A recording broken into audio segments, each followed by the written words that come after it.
Well, thanks, Molly, for facilitating that portion, and welcome to the folks who are here to the first event in PPP's Learning Series launch.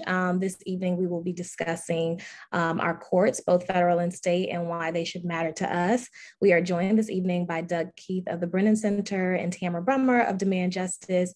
And I want to give you both the opportunity to introduce yourselves and just talk about the work that you do and the work that your organizations do before we get started. So I will pass it off to you, Doug. Great. Thank you. Well, first, thank you so much for having me. Y'all are doing really incredible work, and I'm excited to watch it and be a part of it. So my name is Doug Keith. I'm a counsel at the Brennan Center for Justice, which is a law and policy institute based at NYU. And I work on our Fair Courts team, which does a significant amount of work around judicial selection, judicial ethics across the country, with a big focus on the state courts. So I'm happy to talk about that work today. Good evening, everyone. Thank you, PPP and Tristan, for having me. I'm really excited to be here with Doug tonight. My name is Tamara Brummer, and I'm from Demand Justice. We're an organization that's committed almost solely on the federal courts, and really how do we reform the courts and making sure that they really are representative of the people and not just the wealthy and the corporate elite. I'm not a lawyer. I'm actually, I come out of the labor movement. So my whole career has been with working people and really kind of understanding, maybe not directly how important the courts are to our everyday lives, but with my work here at Demand Justice as our senior advisor and director of national outreach and engagement, really building the relationships at the national level with organizations that transcend like movement and issue to really get us to the point where court reform is something that we on the left and the progressives really believe is at the forefront as well as the work that we're doing. So really excited to be here and be a part of this conversation. And we're really excited to have the both of you here again. Thank you so much for agreeing to participate in this conversation. And before we jump into the formal Q&A portion, I just want to give you each the opportunity to just kind of set the stage a little bit. Doug, you on state courts, and Tamara, you on federal courts, on just like what they are, the general structure of them, and just a brief, primer of why they're important. I think we'll dig more into the specifics of each of those things, but just for folks who may need a little background or before we start talking about, things that sound like foreign language to folks, I think it would be helpful to just have that background. Yeah, I'm happy to give that background. So every state has its own judicial system, and each one of those systems is organized a little bit differently than the state next to it. So there's no one system to look at and say, this applies to most states. Some of them are pretty unified at the top. The court at the top has a lot of control over the courts across the state. Others are not. And so really local courts are going to set their own rules and decide how things work. Most state courts are courts of general jurisdiction, which means they can hear pretty much any case arising under state or federal law. As a result, 95% of all cases filed in the US every year are filed in state court, making these courts and who sits on them just critically important.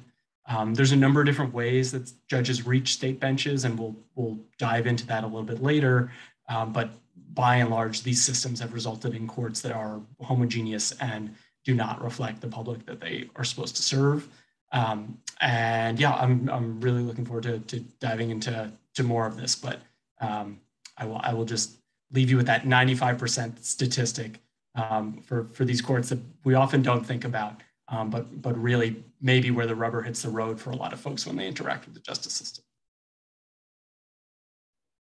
Yeah, to build on that, so the federal courts, so folks know, there's three kind of branches within the federal court. So I think oftentimes when people talk about the federal courts, everyone's like Supreme Court, and I know we'll talk more about that. But the lowest level is the district court level. And so this is where the trial court is happening. So this is where most of the time, us as everyday people, if we go through the state courts, get to a decision, legislation, things like that, we take it to the district court. Then the next step up would be the circuit court level, which is where you can go to appeal a decision, right? So this is where people or institutions, wherever you don't get the right decision at the district court, you hear this a lot, people will escalate and go to the circuit court where it can be appealed. But then ultimately, once it gets through the circuit court, the highest court in the land, it can be moved to the Supreme Court. And we can talk about that more more as well. And the way that you become a justice at the federal court level is through confirmation and nomination from the president. But there's a lot of things that are happening in the background. We'll talk about that as well. And similar to the state court, I don't think you should be surprised that the federal judiciary, the judges who make up that bench are overwhelmingly white, old, and male. So it's like a pipeline in a sense from the state courts to our federal courts in the way that our judiciary looks, unfortunately. Awesome. That was perfect. So going into the Q&A portion, you both are more than welcome to answer questions that you feel really compelled to answer, because these are just such important questions that we're talking about. The first question that I'm going to ask is kind of dovetailing, Doug, off of that 95% statistic that you provided, and just how underestimated courts are, even with that being the statistic. And so oftentimes, the significance of state courts is overlooked because they're not as widely covered as federal courts. So how does the relationship between state and federal courts make state courts just as, if not more important than federal courts? So I want to be, I'm not going to make the case that they're more important. State or federal courts are, this is going to be a fight between Tamara and I. State or federal courts are maybe more likely to hear certain issues than others.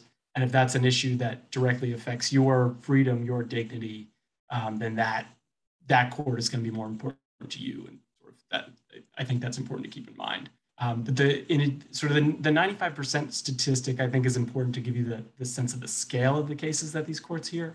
But the thing that I think maybe is even more unknown to some folks is that state courts can also have the last word on particular cases that folks might think of as, oh, that's going to be a U.S. Supreme Court case.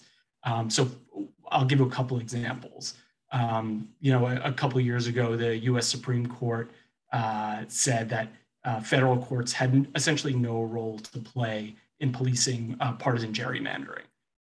Courts were just not going to get involved, even if there was a constitutional violation there. There was just no way for the courts to determine it and to issue a remedy or essentially say what should happen next. Around the same time, the Pennsylvania Supreme Court looked at its own constitution and said, actually, our constitution does prohibit partisan gerrymandering. And actually, we don't think it's that hard to figure out a remedy. And so they struck down their state's congressional maps as unconstitutional under the state constitution and addressed the problem of partisan gerrymandering. The defenders of those egregious maps in Pennsylvania, they appealed to the U.S. Supreme Court. But even the conservative U.S. Supreme Court said, you know what, we actually don't have jurisdiction to hear this. This is a state court issue, and that's going to be the end of it. As we're watching the U.S. Supreme Court for signals as to what it will do to reproductive rights in the next few years, the Kansas Supreme Court I'm losing track of time here, I think it was 2019, determined that the Kansas Constitution actually protects the right to an abortion, no matter what the U.S. Supreme Court decides to do with the U.S. Constitution when the next reproductive rights case comes before it. The law of the land in Kansas will be the law determined by the Kansas Supreme Court, because that decision was based on Kansas law, not based on federal law. And so there are ways in which, even on issues we might not think of as state court issues, state courts can end up being the last word. And then the last thing I'll say on this is just, as the Supreme Court appears increasingly hostile to civil rights and to any attempt to salvage our democracy, we should expect more and more of these fights to play out in the state courts, because our allies may understandably be reluctant to bring cases in federal courts, and may try and find ways to keep them in the state courts.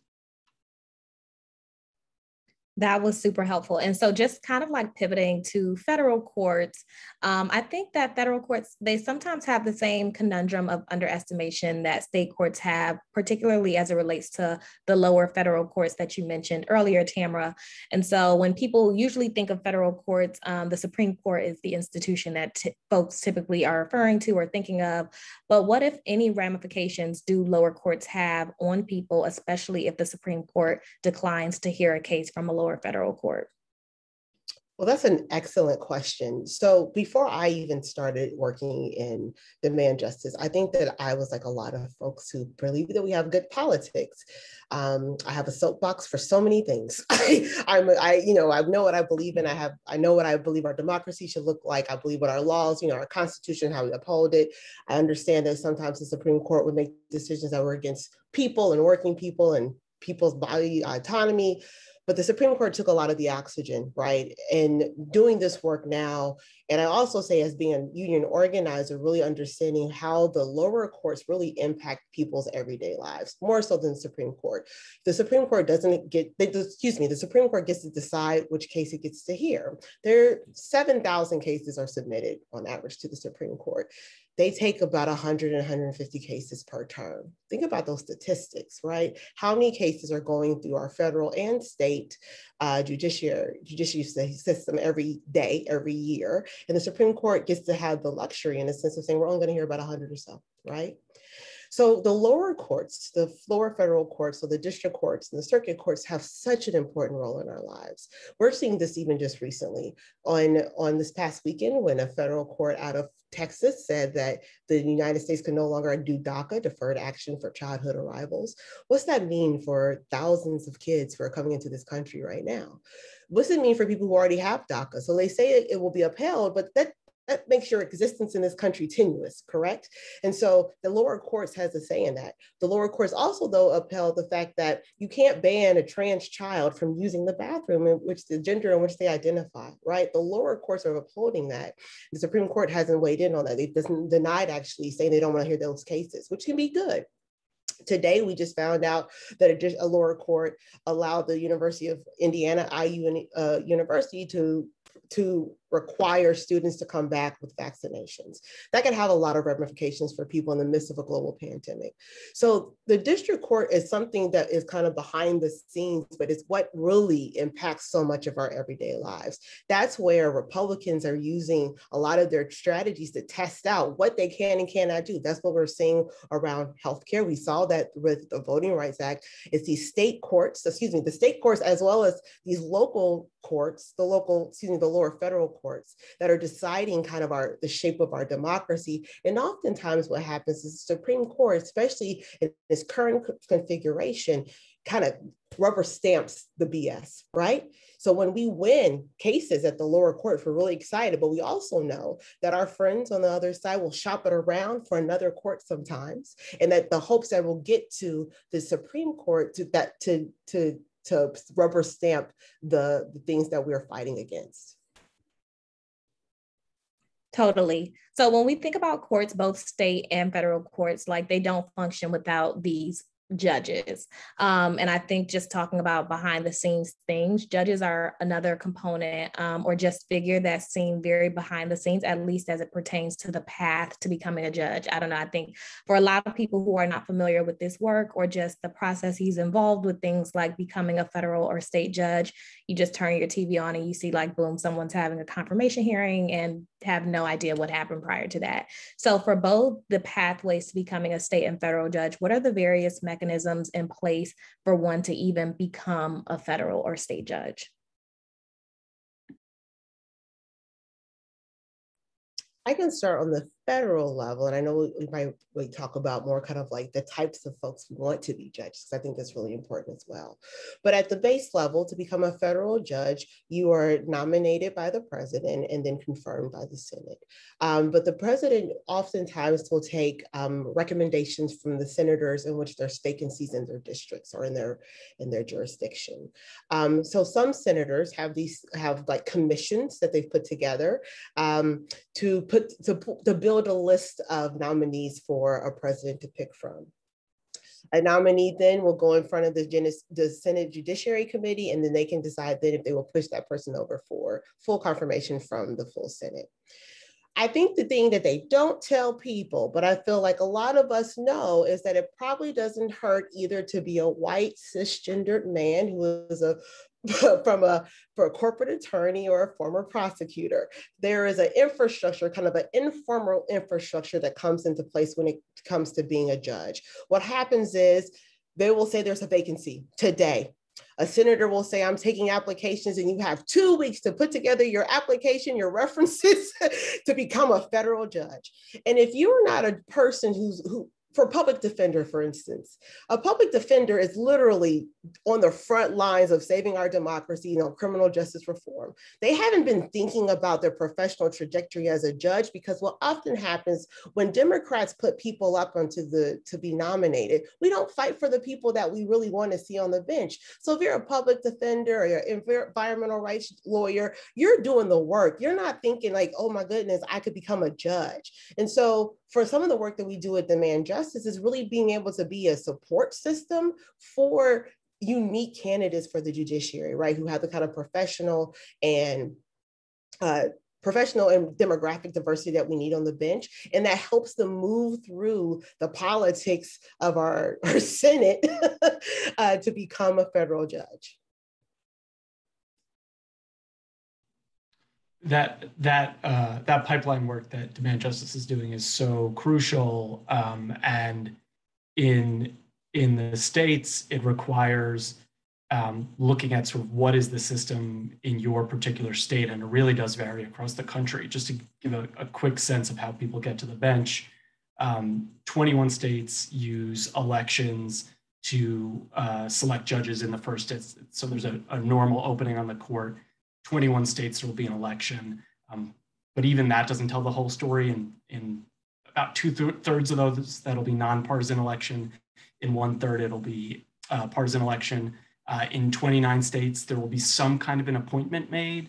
Sometimes the governor will have authority to just make the appointment on their own.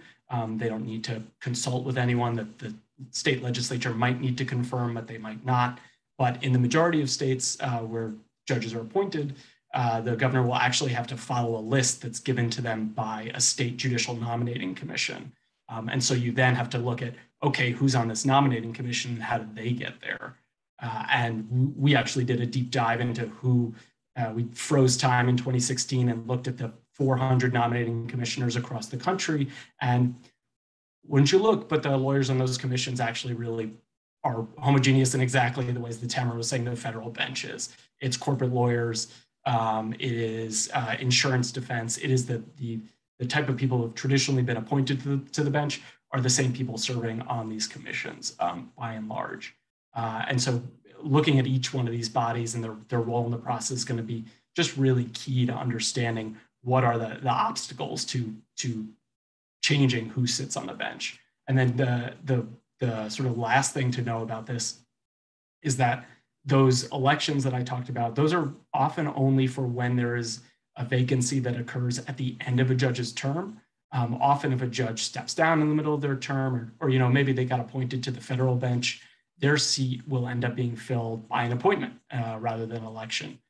We looked and found that even in election states, about half of the judges on the bench actually reach the bench for the first time by an appointment, not an election. And so these appointments in the states are where you're really going to have to pay attention in addition to these elections, which are so crucial.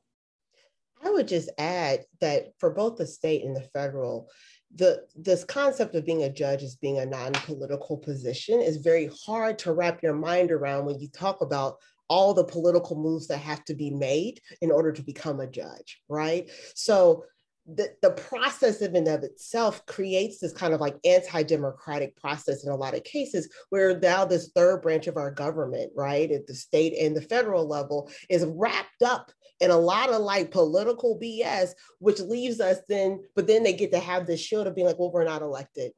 So we're not elected. So then we're not playing politics here with people's lives. Just going to like name that and call that out. Yeah, no, I'm really glad that you pointed that out because I think the courts, both federal and states, have the luxury almost to kind of hide behind the decisions that they're making in the name of neutrality when there is a lot of political stuff happening that even gets them to the bench. Douglas, I just wanted to follow up with you on state court judges specifically in the pathway to becoming a state court judge. And so a lot of times people, I think, are hesitant to throw their name in the ring because they don't think that they have, the qualifications or the experiences to become a judge. And I think while those typical qualifications and experiences may be expected at least of federal judgeships, there may be like a difference in the expectation that is associated with just like becoming a state judge. So if you could, just briefly talk about whether you believe that that path is kind of easier, and if it is, how that can still serve as a pipeline to becoming a federal judge. Yeah. It's a great question, and it's really going to vary by state. There's in a state where you reach the bench via election, whether it's the state's highest court or at a trial court.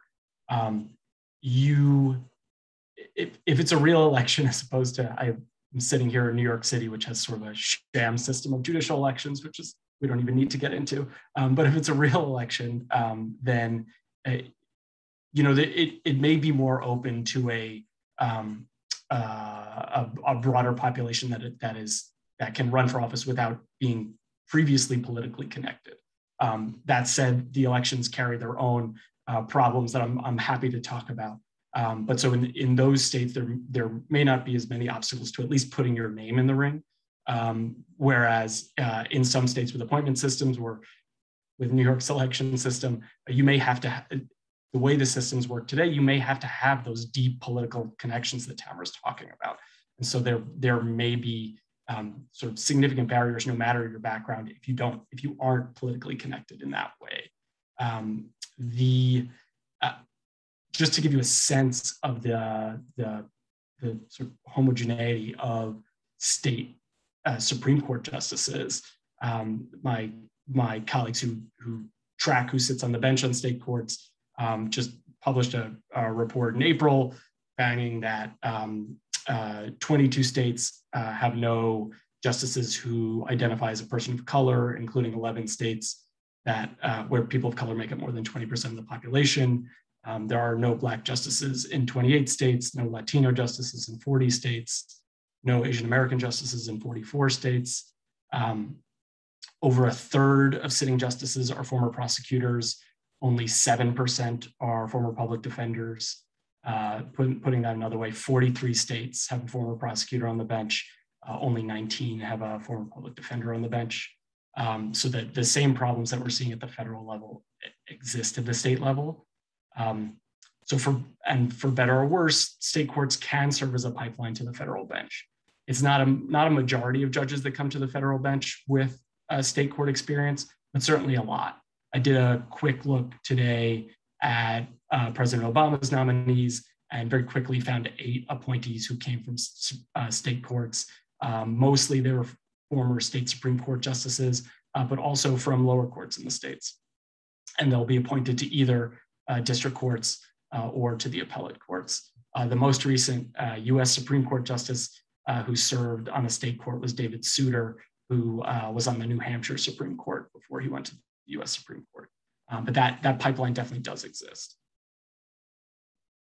That is really helpful information, even for me. And I think for a lot of folks who probably are engaged in this work actively, just hearing those numbers crystallized, it's just really telling. And I just kind of want to follow up on that point at least. We briefly talked about how our court systems, both on the state and federal levels, are oversaturated with white judges and judges who've had these corporate and government backgrounds. And, at least in this administration, it has been nice to see that there has kind of been a concerted push almost to just diversify that and just reshape our judiciary. And so just wanting to pose the question to both of you, why is it important to actively reshape our judiciaries with individuals who are both demographically and professionally diverse? That's the question I'm like, that's the best question and the one that we ignore, and we, the collective we, right? Just anecdotally, I think at face value, we think that the law is something that only certain people can understand and interpret. And so those people have to have a certain background and experience because it's an elite institution And being a lawyer, which I think is amazing. I'm not a lawyer. I don't read enough for that. But is that this ability to understand and interpret the Constitution of our country, right? This is something that we think is very important. But we also know that racism, sexism, and all the isms that are baked into our systems are barriers, and also the ways in which we interpret the law. And so when people have lived experiences, no one ever asked a white man who was being nominated for a Supreme Court or for a lower court, federal court, as being a white man, will that shape the way that you will interpret the law?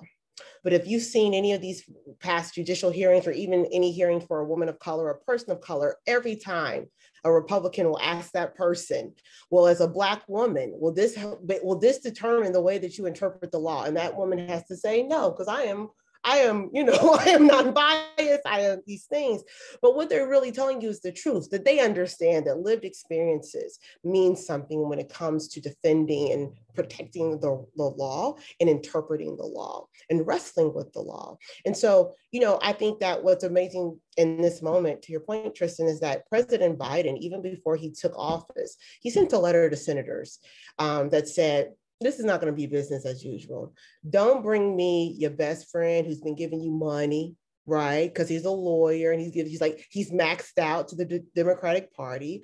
We want to have people who have real professional diversity when it comes to being a lawyer. We want more civil rights lawyers, labor lawyers, public defenders, criminal defenders. Like, we want folks who understand what it means to wrestle with the law when it comes to everyday people. And that means how you interpret the law as well. And so we've seen some really good movement. Of course, we have a ways to go, but in the past few weeks, we've seen public defenders, Black women public defenders, being nominated and pushed through for confirmation. What does that mean? I mean, we have the role. I mean, President Biden also had committed that once there is a retirement, we're looking at you, Justice Breyer, that there could be the first Black woman on the Supreme Court. Think about that.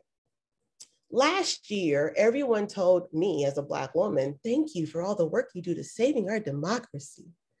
However, there's not a single Black woman who's ever served at the highest court that really is holding and protecting our democracy, right? So I think the time is now. And so we're at this moment where the laws of our country are moving and shaping, and our demographics are shaping the way people are living, are shaping how we identify, and that we need judges who understand the moment in which we're in. Yeah, I just to add, there's just tremendous research out there showing that the experience that judges bring with them to the bench affects their decision making, and that white judges have just behaved in particular ways that other judges do not at our and there was a hearing before the Senate. I'd really recommend folks, if they're interested in this, read testimony by political scientist Maya Sen, who really pulled together all this research showing white federal district court judges placed more pretrial conditions on pretrial release than Black judges.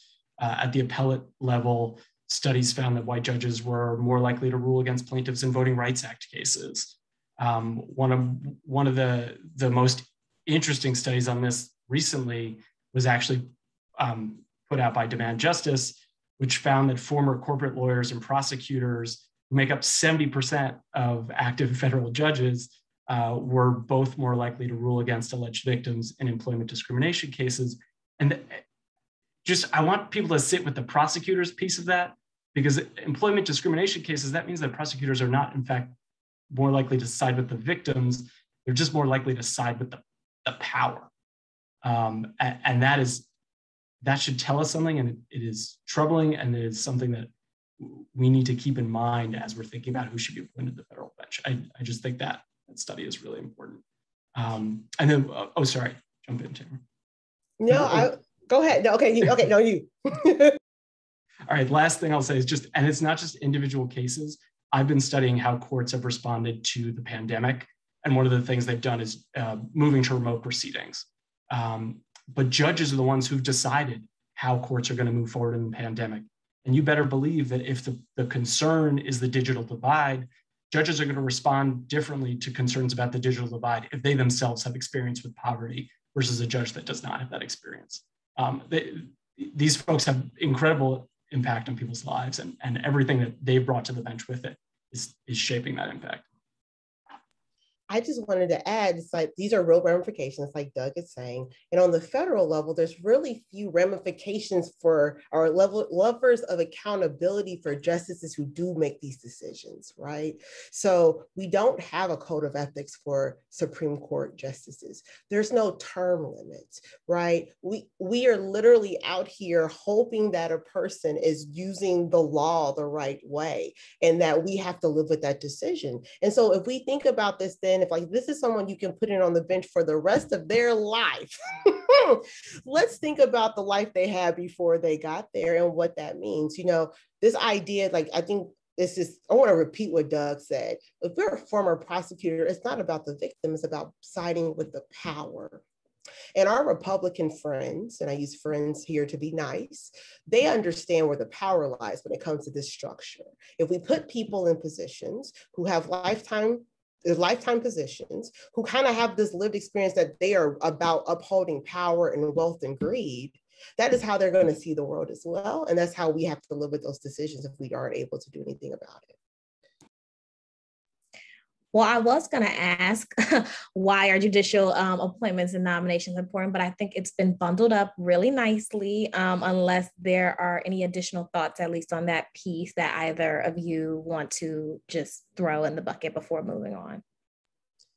I will say is that it could sound like this is something we can't penetrate, right? That like, at least on the federal level, that, okay, there's this system in place. If it happens maybe behind closed doors, there's a Senate, is a this and a this, there's no vote. But I will say that we do have power. We can influence those types of decisions. We have been doing organizing work, you know, ready for the moment when we got the president in place who would put in the right people. It's still a struggle, but I just wanted to let folks know that we still are able to do stuff. There's amazing work happening. PPP does amazing work, calling out bad nominees and giving gold stars to the good ones, but that matters. Like our electeds need to know that we're paying attention to nominations at the federal level and at the state level, the whatever the state process is in your state, that we're paying attention as organizations, as individuals, because if they are kind of hoping that we aren't, right? And so they get to do business as usual. Yeah, I want to, I'm sorry, we're going to derail you, Tristan, but I want to add to that at the state level. There are really exciting examples of this organizing happening and being effective. In 2018, there was a sort of a slate of 17 Black women in Harris County, Texas, who ran for the bench and won, and ran explicitly on the terms that it was time for Harris County's courts, for Houston's courts, to reflect the communities that it was supposed to serve. In 2020, there were organizers in New Orleans who decided it was time for public defenders to be on the bench there. And so there was a slate of public defenders that ran, and 2 successfully reached the bench, which had not happened previously. And so this organizing is happening, and it has been effective at the state and federal level. And so, yeah, I agree. I don't want to leave people feeling hopeless about it. There really has been success, and I think there can be more. Y'all are so great at just like providing me with the perfect segues, because the next thing I want to get into is just for people who are watching and who will have the opportunity to watch after this, to see the recording. What are some ways for folks, from advocates to just like everyday working people who have a little bit of energy and resources to provide, to like a lot of their energy and resources that they can provide, to really tap into this type of court-related advocacy work? Well, I can start. Well, at Demand Justice, you know, the judicial nominations work is really important to us as a pillar of our work. But we also know that can't happen in an echo chamber. Ooh, your words. You know, it doesn't happen in a silo.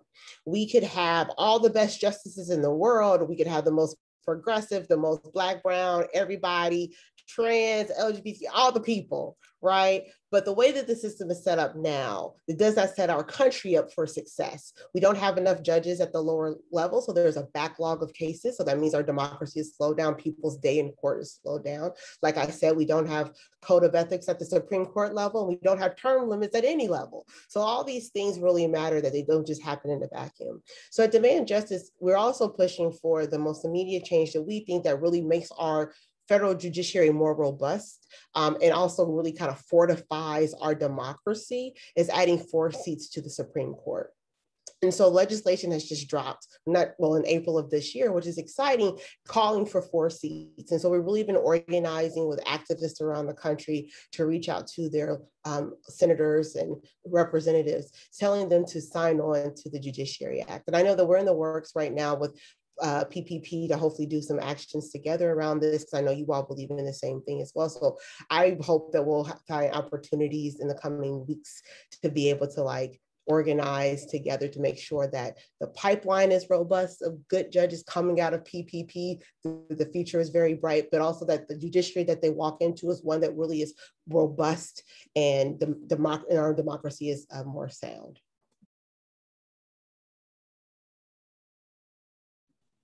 At the state level, I think for the first thing folks can do is find out how judges are selected in their states. I don't know if you're all able to share this, but if you go to judicialselectionmap.brennancenter.org, you can poke around on this interactive map and see how it works in your state. The big thing that I think folks can do, as I mentioned, so many of the judges who reach the bench in state courts, even in states where there are judicial elections, first reach that bench by appointment. These appointments are made largely under the radar. It's not even just that the wrong appointments are being made. It's that people aren't paying attention, and the governors who are making these appointments, they don't feel accountable to anyone on this because no one's watching them.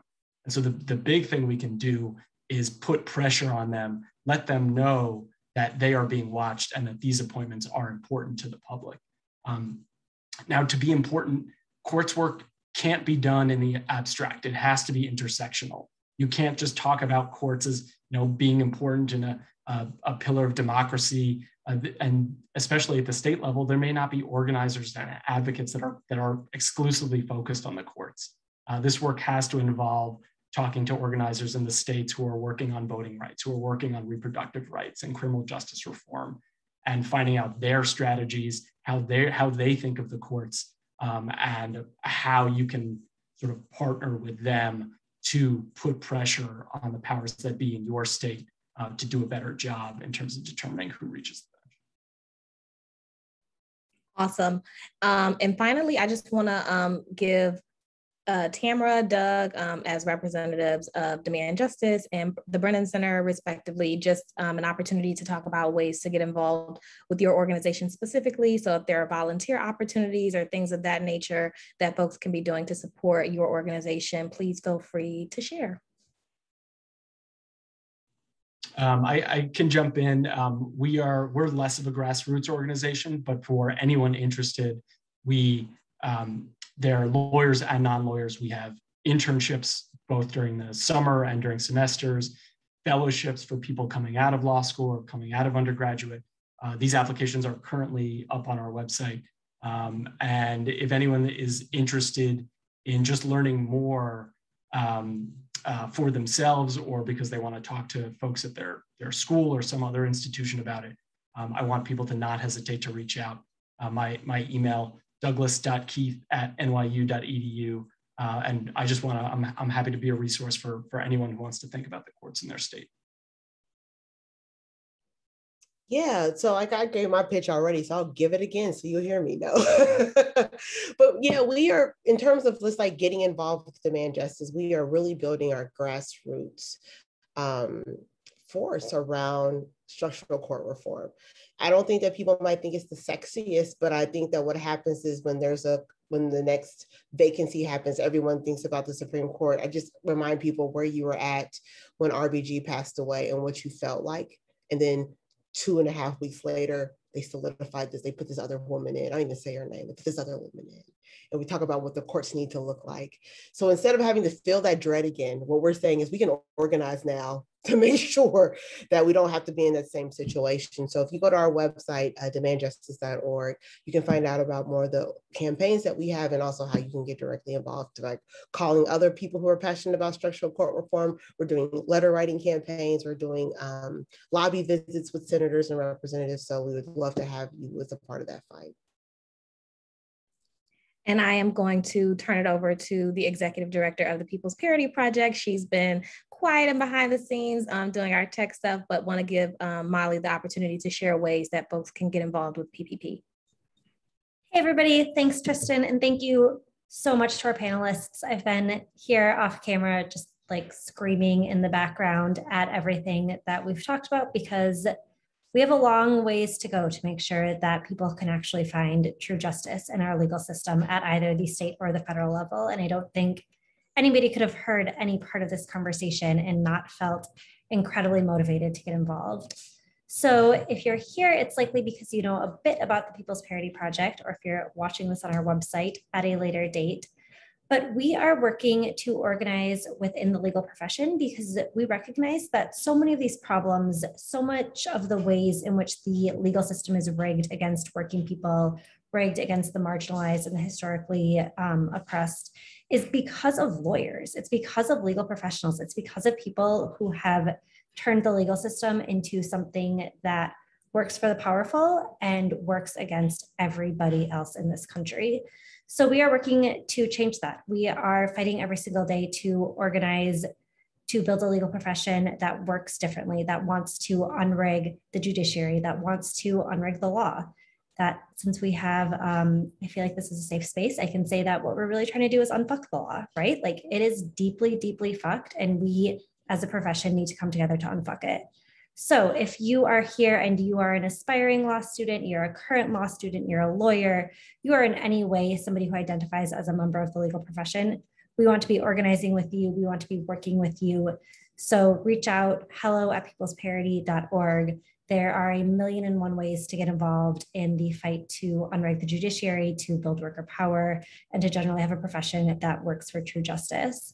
So we hope to be organizing with you all in the very, very near future. And thank you again to Tristan. Thank you again to our panelists. And I'll hand it back to you, Tristan, to close us out. Well, thank you to all of you. I feel deeply fortified, even though it is past my bedtime at this point. I feel really inspired to unfuck the law after this conversation. And I think that this will be a really great educational tool that folks can look back on to just get information that a lot of times is not accessible for various reasons. So I can't thank you, Tamara, and you, Doug, enough for agreeing to participate in this conversation and just provide that information to folks.